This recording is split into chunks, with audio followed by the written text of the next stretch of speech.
All right, guys, going to look at some Indian mounds. I'm at the Grand Village of the Natchez Indians. It's Sunday, and they just opened. It's 1:30, so check this place out. Morning. Hello. Right. Well, we got brochures for you right up here.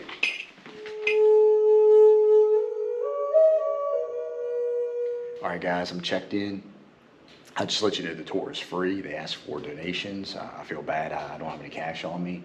I might come back, and I just watched a little 7-minute film just to give some background. And yeah, give you a map. Apparently, there are mounds up and down the Mississippi. And we're not too far from Emerald Mound, which is the second largest Indian mound in the country. It's off the Natchez Trace. So tomorrow I might try to drive out there. It's not too far away. And I'm just going to take a quick walk around.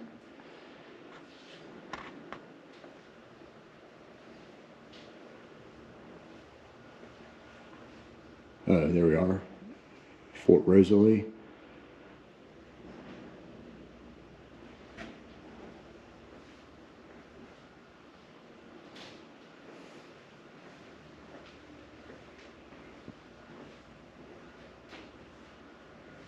Yeah, and there's a little museum out here, and then I'm going to walk out and take a look at the mounds.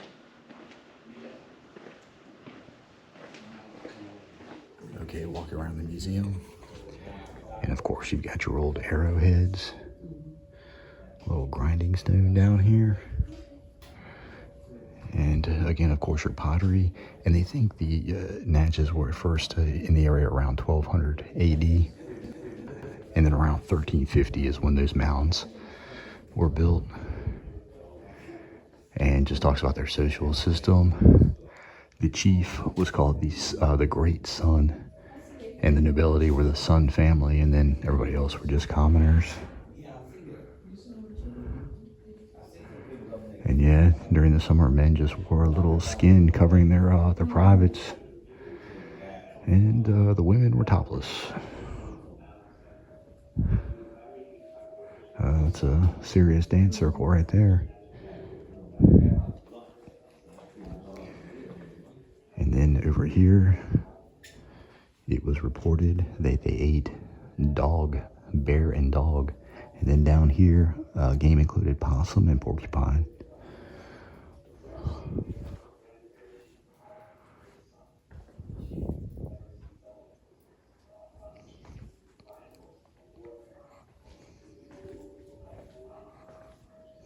Okay.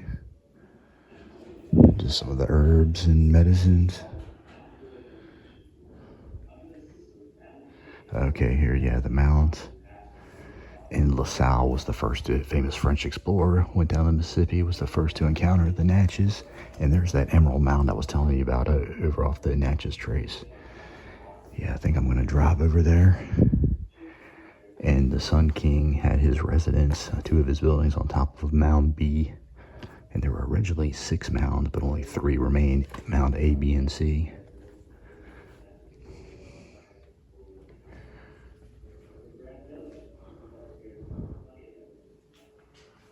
And there he is, La Salle.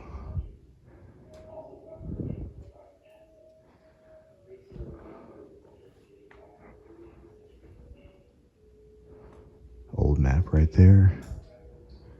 1542 when De Soto's expedition. Well, I guess maybe De Soto was the first.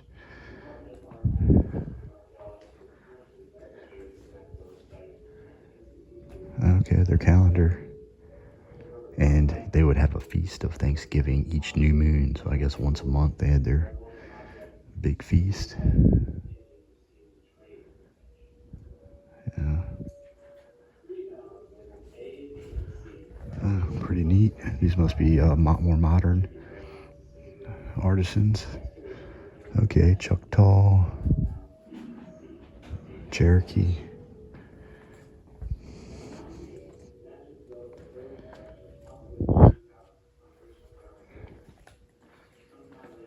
All right, let's go look at these mounds. Yeah, they're right out there. All right, I'm gonna pause, take a look at these maps and get some information.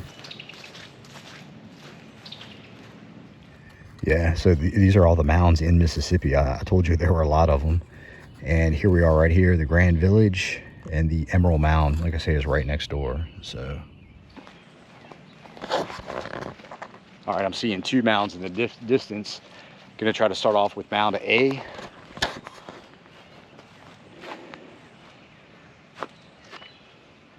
Okay, so yeah, plaque going over their history. Like I said, they first inhabited this area, they think around 1200. Mounds were built around 1350. And they were, the original pronunciation was Natchez. So no Z at the end, I guess. And yeah, before I look at the mounds, I'm just gonna walk over and read this plaque. And this ground is a little muddy. All right, guys, this actually is Mound A. A little bit of a dud, smaller mound. But they think it was in use when the French occupied the area during that time of the erection of Fort Rosalie. And yeah, it's on a French map from 1723. And there were 4 structures on top of this one. Also, this is the only one that has not been excavated. No archaeology work had been done on that one. I don't know what this wood pole is. We're kind of facing it head on, but there's kind of a fish thing on top, so I don't know. It's not on the map. So all right, we're headed south, and of course this is going to be Mound B, and then on the other side Mound C. And I'll tell you, Mound B was the largest, and the Sun King had 2 houses on top. Oh, and also to let you know how these were formed is that the original Sun King would have a house built, and when his reign was over or he died or just passed on, they would cover the house in dirt. Then the next Sun King would build a house on top of that, and then so on and so on. When he, ooh, yeah, I need to watch my step. It's, I think I'll just, this is higher land right here.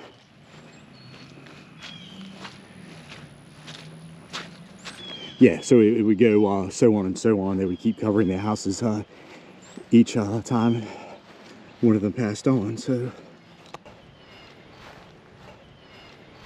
surprised they don't have a sign saying don't walk on the mound, but I guess that would be common sense. But all right, try to get to this plaque over here without getting my shoes totally soaked.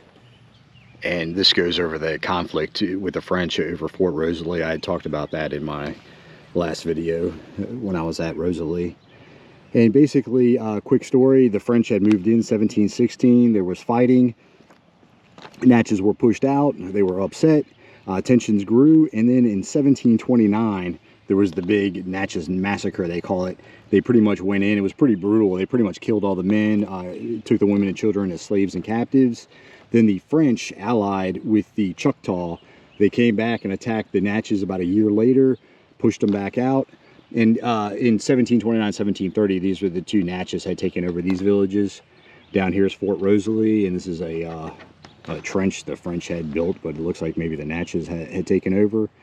And then, yeah, there was fighting over the next 10-year period, and then the Natchez pretty much, it was the end of their tribe. They pretty much dispatched, they joined other tribes. At Fort Rosalie, it said that some were sent to as slaves to the Caribbean. Yeah, all right. So yeah, Mound B again, the largest of the mounds, and this was the home to the Great Sun.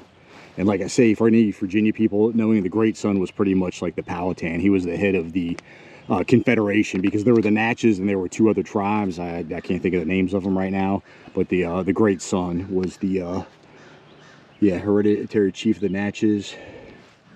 Also talks about in 1962, it was excavated by archaeologists, and that's where they had discovered that it was built in stages. As I had said earlier, a house was built. When that Great Sun moved on, it was covered up, another house was built on top. And over here shows what the house would have looked like, kind of almost kind of looks like a temple. And this was drawn up by French architect Andre de Batz, and kind of a wattled and daub job. Same thing as the colonists kind of sort of had. You had hickory poles in the ground, saplings intertwine the poles, and they would fill them, they would cake them in with mud and whatnot. So in this area between Mound B and Mound C was the plaza, where they would do everything from have religious ceremonies, play games, have dance circles. And it's saying in 1704, a female chief was paraded at her funeral, was paraded across the plaza. And then again, the brother of the great son in 1925. And archaeologists, when they dug up in 1962, yeah, they found some remains on the plaza here. Boy, once the sun goes in, it feels great down here. But yeah, as soon as the sun comes back out, it's death. All right, so this one, Natchez, or the Natchez structures. So the great son and high officials were the only ones to be able to have their houses all on top of the mounds. The commoners would have their houses surrounding the grand village here.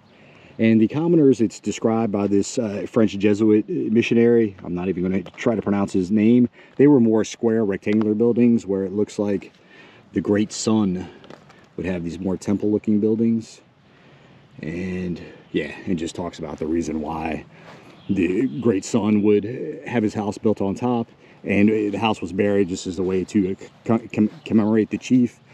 And then the new chief would build his on top as just a way to mark the start of a new beginning.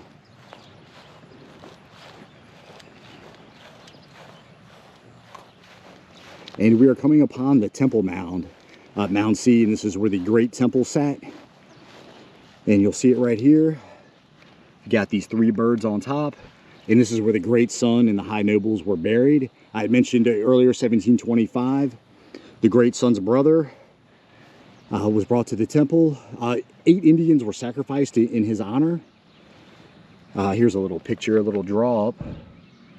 And they had a perpetual fire burning inside. Yeah, pretty wild. All right, that's going to be it for the Grand Village of the Natchez Indians. Pretty cool. Something neat to check out if you're ever in the area. And as always, like and subscribe. See ya.